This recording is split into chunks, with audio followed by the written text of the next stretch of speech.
Hallelujah, praise the Lord. ஆண்டவராகிய இயேசு கிறிஸ்து நாமத்தினாலே உங்களை வாழ்த்துகிறேன். கர்த்தர் உங்களை ஆசீர்வதிப்பாராக. இன்றைய நாள் மெய்ப்பனின் சத்தம் யாத்திராகமத்தின் புஸ்தகம் 34ஆம் அதிகாரம் 7ஆம் வசனம். 1000 தலைமுறைகளுக்கு இரக்கத்தை காக்கிறவர், அக்கிரமத்தையும் மீறுதலையும் பாவத்தையும் மன்னிக்கிறவர், குற்றவாளியை குற்றமற்றவனாக விடாமல் பிதாக்கள் செய்த அக்கிரமத்தை பிள்ளைகளிடத்திலும்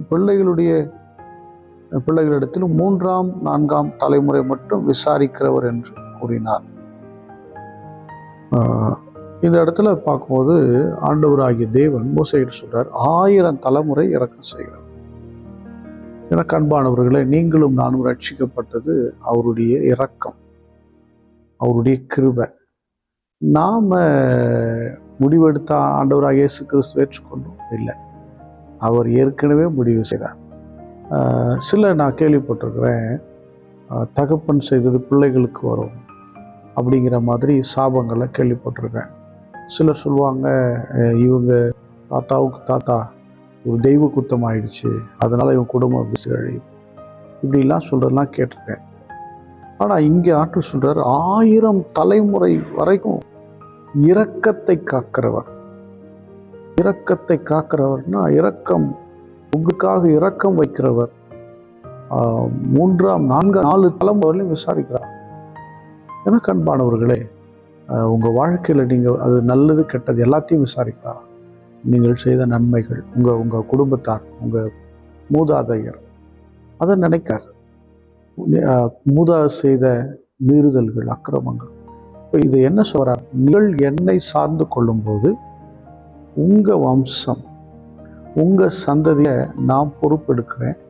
உங்கள் வம்சத்தில் இருக்கிற பாவ சாபங்கள், உங்கள் வம்சத்தில் இருக்கிற தரித்திரங்கள், நீங்கள் இழந்தவைகள் எல்லாவற்றையும் நான் சரி செய்து கொடுப்பேங்கிறேன். ஏன்னா என்னுடைய இரக்கம் அவ்வளவு பெரியது. சில பேர் சொல்லுவாங்க, எங்கள் தாத்தா இருந்தார், எங்கள் தாத்தா பெரிய ஆளாம், ஊருக்கே ஒரு சாப்பாடு கொடுத்தாராம். ஆனால் நாங்கள் இன்றைக்கி என்ன பண்ணுறோம்? கஷ்டப்படுறோம், சோத்துக்கு கஷ்டப்படுறோம், ரொம்ப வேதனை, நாங்கள் ரொம்ப கண்ணீரோடு இருக்கிறோம் அப்படின்னு சொல்கிற குடும்பங்கள் இருக்கலாம். இல்லை, உண்மை தானே? கேள்விப்பட்டிருப்பீங்க. ஆனால் இயேசு கிறிஸ்துவை நீங்கள் அண்டிக் கொள்ளும்போது உங்கள் வம்சத்தாருக்கு செய்யப்படாத நீதியை அவர் செய்து கொடுப்பார். அல்லேலூயா. உங்கள் வம்சத்தில் இருந்த சில சாபங்கள், சில மீறுதலாக சில சாபங்கள், அது நிமித்தம் 3 தலைமுறைனால 4ஆவது தலைமுறை சாபத்தோடு நிற்கும். என் ஆண்டவர் பார்க்குறார், எப்பா எவனோ செய்த தப்பு, இந்த பிள்ளைங்க என்ன பண்ணும், இந்த பிள்ளைகளுடைய சாபத்தை நான் நீக்குவேன் அப்படிங்கிறது நீக்கிறார். அப்படின்னா நம்முடைய தேவன் இரக்கத்தை காக்கிறவர்.